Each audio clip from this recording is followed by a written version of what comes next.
so sorry. I'm so sorry. Hi everybody, welcome into my channel. My name's Elisa and I am a mentor and devotee of love and spirit. I am a certified psychedelic integration specialist and I have a degree in psychology. And today I'm here to talk about misperception. This is a huge topic and I could go into so many different pieces with it. But why it is so important that you understand this is because at the root of everything, all of our problems are misperceptions. And it'll be clear throughout this video why that is true. I know it's a very bold claim, but clarity, truth, and love are all the same word at the fundamental basis. Society is increasingly polarized. This is because we've split off into our fragmented beliefs and formed echo chambers all over, only being around people that share our skewed belief systems and not being open to the possibility that there are other truths. This is on like a local, countrywide, international scale, but also we can take so many of these truths that are showing up in different ways in our little microcosmic reality and apply them to reality at large. This social fragmentation that's going on is driving so much of our suffering as humans because we are not working together. We are seeing ourselves as separate from other. And that right there is untrue. We are this huge interconnected web of consciousness that flows through all of us, and it just appears different, but it is the same. We can't have the conversation of misconception and misunderstanding of ourselves, of others, of the divine source, God, whatever you want to call it, without having the conversation of truth. What is truth? Truth is what is. It's what's there, whether you talk about it or not. And you might ask, why does truth even matter? Why can't we all just live in our little bubbles of delusion of whatever our belief systems have led us to? Why not that? And there's nothing wrong with that in and of itself, except that a lot of misperception gives rise to unnecessary suffering. We have this innate pull towards truth. Babies, children, they have this innate sense of telling the truth, being true to themselves, seeing love in other. It is not until a wounded human gets in the way, or there's a lack of care, a lack of something that was essential in that baby's life that it did not receive, that things start to get skewed. So truth has this inherent quality that feels good in our body, that feels resonant. When you are in alignment, it means you are in truth. When you are in alignment, it means you know who you are. I want you to just think about something for a second. Can you recall a time where something you believed was true did not end up being true?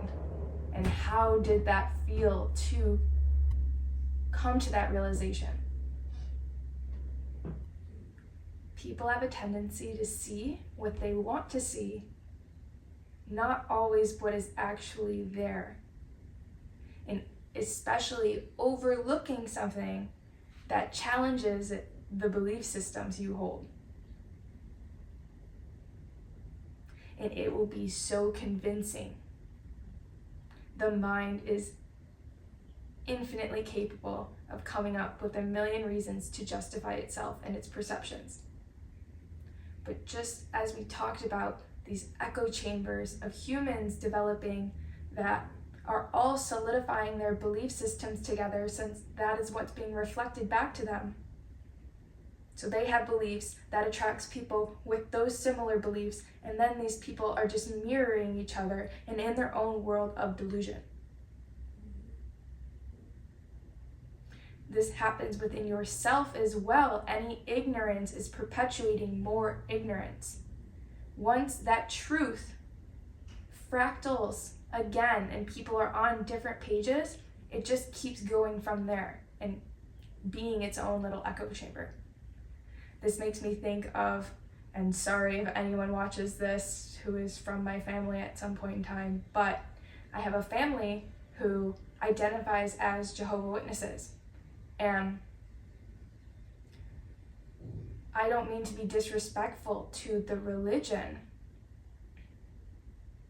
but all religions, all ascribing the divine to these metaphors and taking them to be real, is an element of delusion.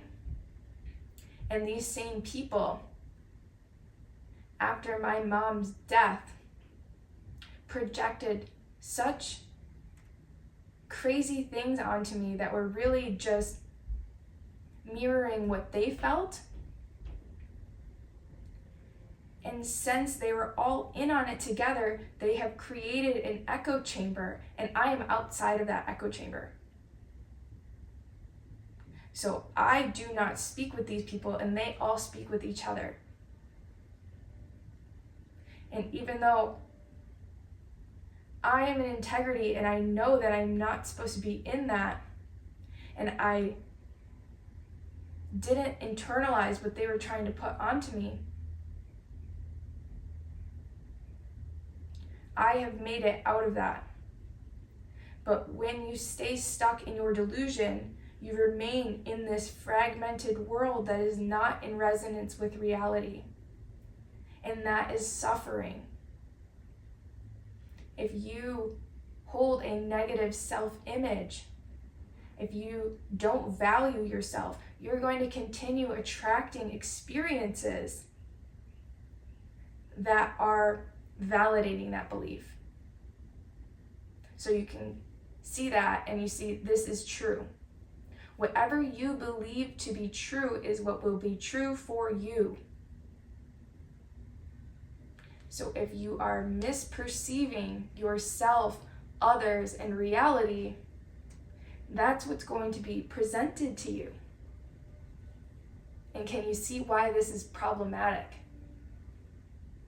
Because you hold a lot of beliefs, a lot of negative beliefs, fear-based beliefs that have been ingrained in you from other people that are continuing to perpetuate your reality.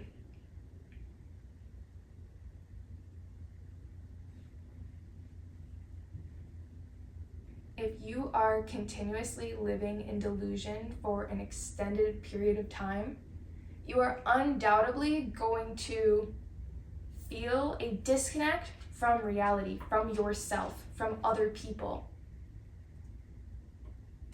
Because no matter how much you try to keep it from yourself, you're going to know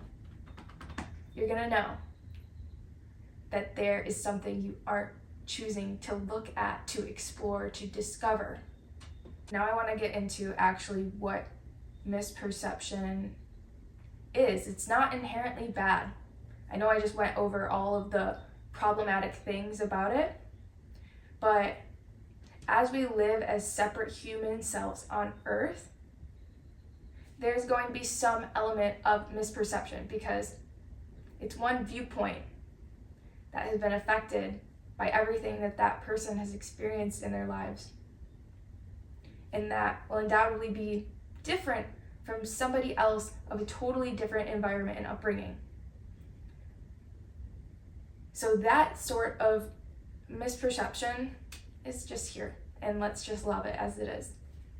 But after a certain limit, when we're getting into our personal lives, consistent misperception is going to cause way more conflict, that it can be really difficult to solve because you're on totally different pages. And again, with this social disharmony, because we are misperceiving each other's groups, we aren't letting each other in, we aren't connecting all of our systems together.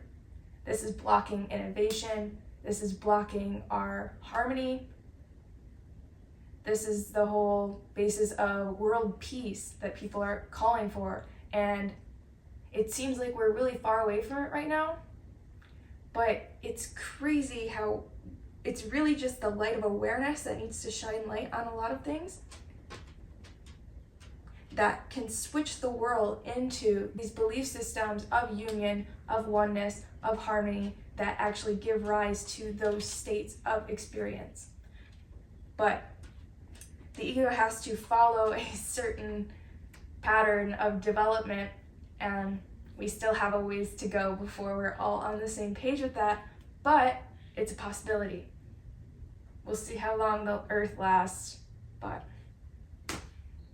how do you feel when you feel misunderstood or felt misunderstood as a child?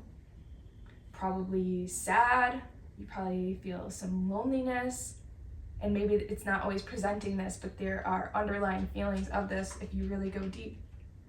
It's frustrating, it's isolating, you feel unheard, unseen, and you feel that dissonance between you and another person. You naturally want to seek harmony and understanding, so that misperception feels untrue to you. And I feel like a really common example of this would be maybe couples, and you're talking about something, you're frustrated, and your partner is insisting that you meant something that you did not mean or did not do. And you are so desperately saying, it's not like that, this didn't happen, or I don't believe this, or, I do love you. So many partners who have not yet learned to love themselves, constantly projecting their self-worth issues onto their partner and claiming that they don't love them. And maybe this is true, maybe it's not, but I have seen a lot of cases where partners are desperately saying, I do love you, and trying to prove their love and getting tired of having to prove it over and over again. And we've all developed different responses to being misperceived. Sometimes we can go into overdrive and try to over-explain ourselves. Sometimes we can be avoidant and just give it up and say it doesn't even matter. Or we can come at it from a healthy way and talk in an open space about how we can get to an agreement. And this is when both parties actually want things to come together. It can't be a one-sided thing. There are going to be people who misperceive and misunderstand you and what you're trying to say, what you are, who you are, and vice versa. You are also going to misperceive other people. Just try and observe here when your mind starts to take you away from love. Because love is the original story, and it might not present that way to you, and even though it could be a situation that harmed you, it is up to you if you want to find the love in that. And that doesn't mean repressing your feelings about what happened. There may have been an action that somebody took that gave rise to your suffering. And finding the love in that is not about negating that it happened to you and had an impact on you. It's the fact that that isn't inherently a bad thing, and that did whatever it needed to do for you and for that other person. So you expressing how that event affected you is actually part of the medicine of that event for the other person, who is you in a different form. That mirror is very educational. That mirror is there for both of you to see something about yourself, to see how you are creating reality, how you are perceiving reality, what you are attracting into your field, tweaks in communication that you can make. Maybe it illuminated more of what you want to create or more of what you do not want to create. When you misunderstand something, whether it is with yourself, with other people, friends, relationships, or your relationship to Source, Divine, your spiritual essence, that's there for you so you could look at the programming, the wiring that has led to that. There's often some sort of conditioning that took place that skewed your belief system around that, and once you look at that, you can dissolve it. So we're going to keep experiencing these mirrors, some of them harder than others, so we can dissolve everything that's keeping us from being free. This is why the truth is so important. Because the truth is freedom. And I know that no matter what you are saying you want in this life, freedom is at the base of it. Whatever you believe freedom is for you, whether that is money, your time, spending time traveling, exploring, it's your freedom to do what you want. And the more you connect and align with truth, that is going to give you that feeling of freedom that you're desiring internally, so you can attract that experience in the external world. So if you stayed this far in the video, good job, and you are absolutely taking right steps to create a life that feels so good to you and allows you to show up as your favorite version of yourself. So, some common areas of misperception within yourself. Some of these don't come up as a narration in your mind all the time, but are nonetheless guiding your behaviors from being foundational beliefs in your psyche. So I'll use a personal example for this one because these things are so subtle, guys. I'm telling you, like, self-awareness allows you have to get really deep and nitty-gritty into things because not everything is very apparent. Your mind is hiding things from yourself. Anyways, I used to never think I had a worth issue. I feel very confident. I feel very beautiful. I feel very proud of who I am as a person. But there are so many little layers of this and areas that your worth can fragment, where I was putting my worth in my productivity since that's all I got praised for as a child. My upbringing programmed myself to hold that belief and continue perpetuating that. And even now, it's something that I have to work through. And I see this in so many other people. And we're burning ourselves out and never even giving ourselves any validation for all the hard work that we do because it's never enough. So that right there is something that is untrue. Your worth is not based on your productivity, it's based on you being who you are, just being here. You are worthy. So many other self-worth issues that come up in people that are constantly being reflected back to you. It is not the external world that is making you feel this way. It is you feeling this way that's getting reflected back to you. So pay close attention to how you feel about yourself. Like really, really watch for you are shaming yourself in the subtleties. Misperceiving other people, thinking that other people are always out to get you. Not believing in the inherent goodness of people. Oh, I know a whole myriad of misperceptions between self and other have to deal with this war of sexes and men misperceiving women and women misperceiving men. Because no one has taken the time to sit with themselves and identify these masculine and feminine energies that are within all of us, which express themselves in different ways. So ladies, not all men suck, not all men are terrible.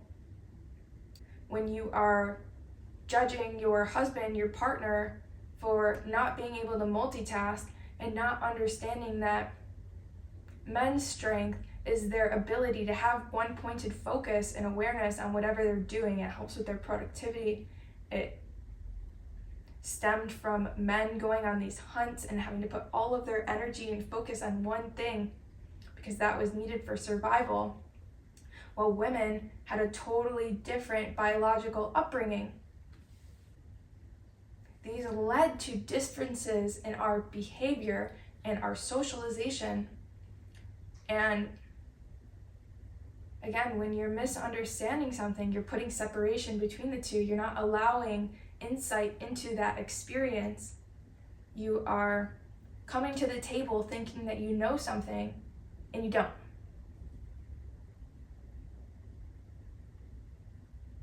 So maybe, getting frustrated because men don't care about the mess as much or this or that.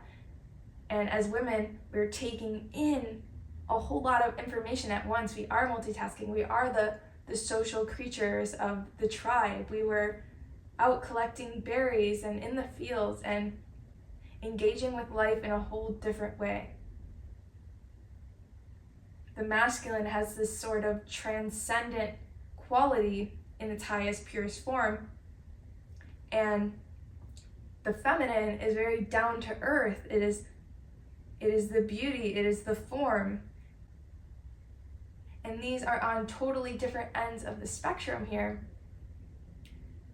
So unless you understand and can see the goodness in both, and understand that the differences are beautiful and they're meant to complement each other, then you're always going to make the other one your enemy. There's a misunderstanding there. So many misunderstandings arise because someone is taking something personally that isn't personal. And last but certainly not least is our misunderstandings about our relationship to the divine, to God. I used to have such a weird relationship with that word, with going to any sort of house of worship, because I grew up Jehovah's Witness partially. My dad was Christian, but no one really practiced it, but weird religious guilt that's kind of just there from growing up with that, not celebrating my birthday, not celebrating Christmas. So my relationship to that, strange, and I'm sure a lot of you also have religious trauma, and so much of that has led so many people going the total opposite direction and going to be an atheist.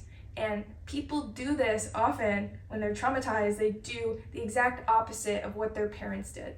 And this isn't good either, because the healing is found in the balance and the harmony. So atheism is just as ignorant as blindly following a religion without any independent thinking.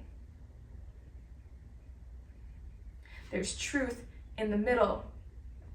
There's love at the base of it all that includes everything.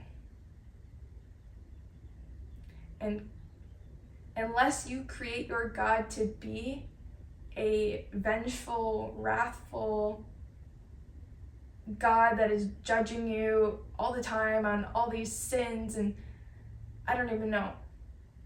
God is in total, full alignment, love, acceptance of this present moment as it is. Every moment that is God's willing. You suffer when you are in separation from the present moment, because the present moment is what is.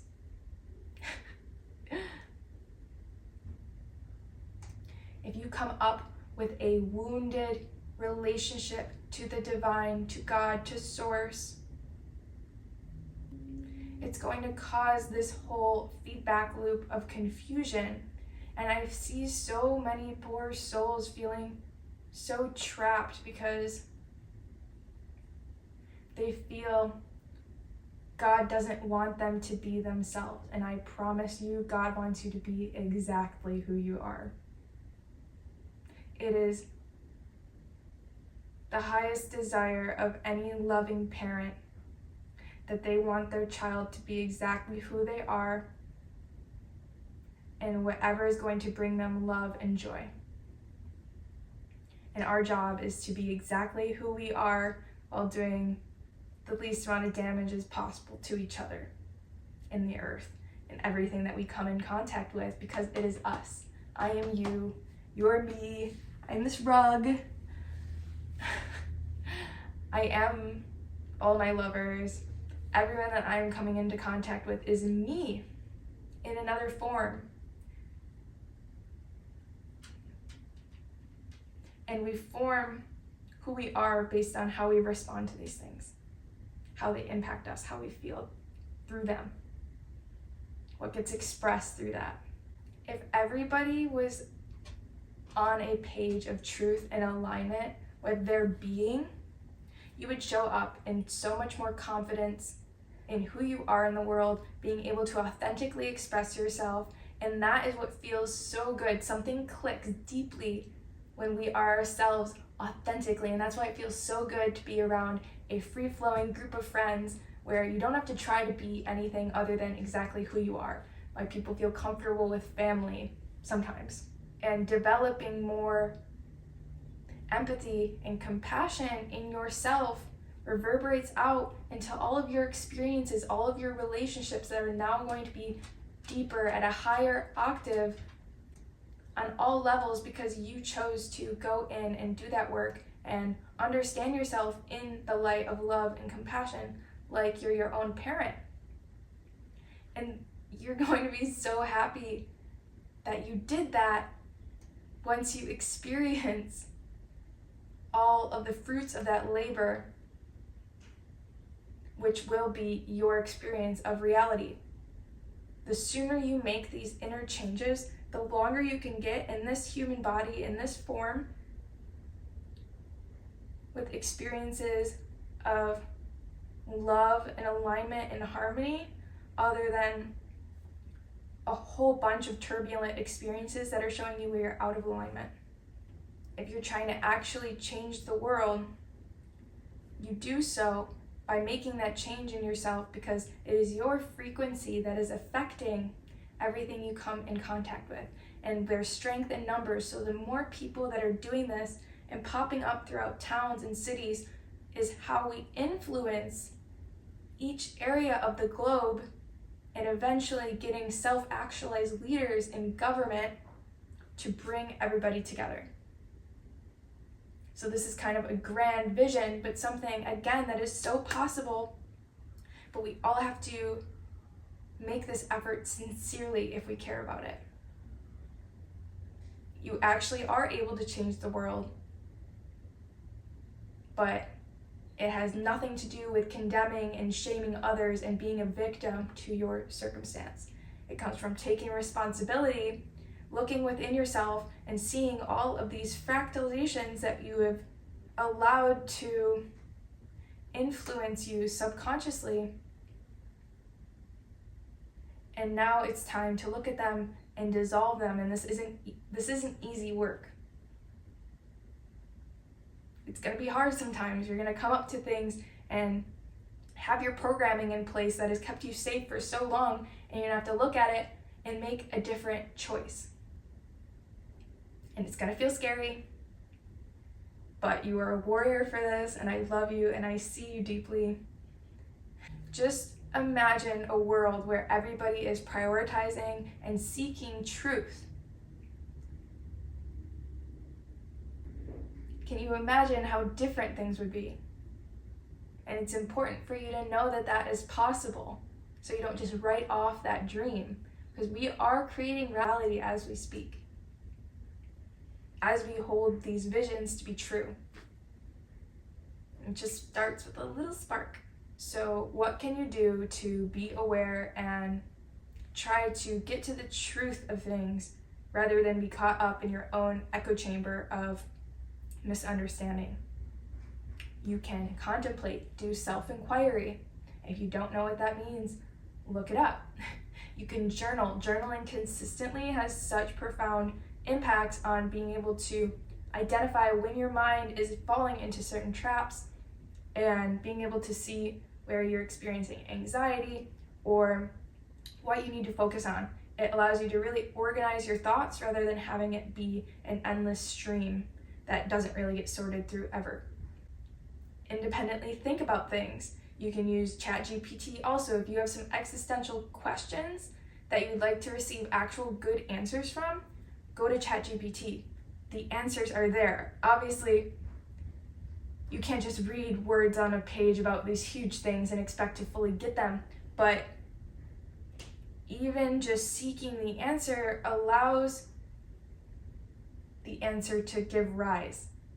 So some of these big questions, we start thinking about them, and if we really want to know the answers, we'll receive them.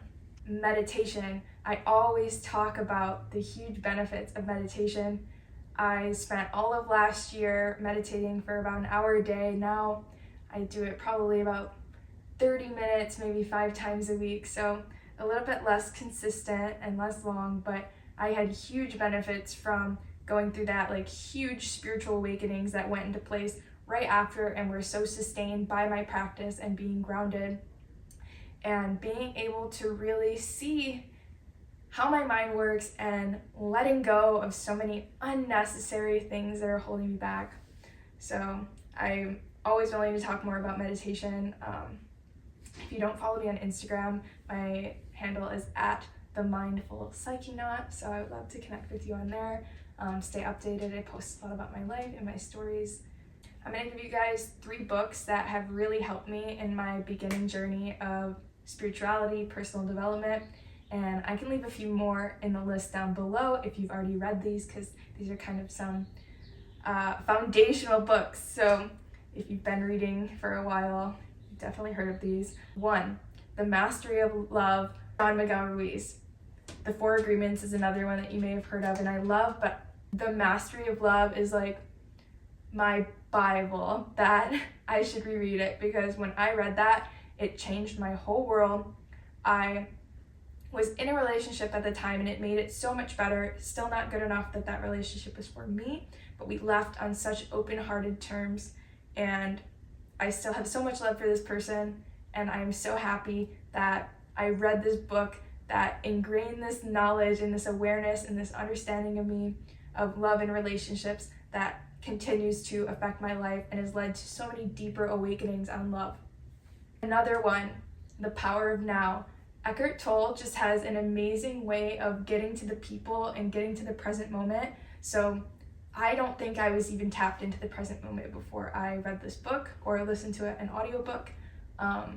They have it for free on YouTube, I believe. I think it was the last time I listened to it, but so much good stuff about the power of the present moment and tapping you into this, which is such a deeply fulfilling experience to have and be tapped into the present.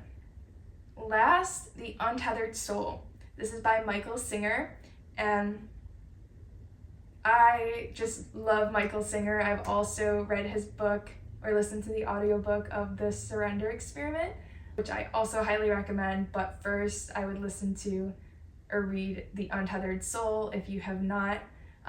It brings together a whole lot of different elements of spirituality together and allows you to have really clear insight on some of these things in your life. So recommend those 3 if you have not read them yet. Thank you so much, everybody who stayed for the end of this video. I offer one-on-one coaching on awakening, spirituality, love, relationships. If you resonate with my energy and you want to schedule your first free call, I will put the link in the description for my Calendly, and I would love to talk to you and so we can get deeper into this. So much love from my heart to yours. I am so honored to show up and to have you listen to me. It really means the world. So make sure to like this video and subscribe if you want to hear more on mindfulness, awareness, spirituality, relationships, and psychology. Mwah.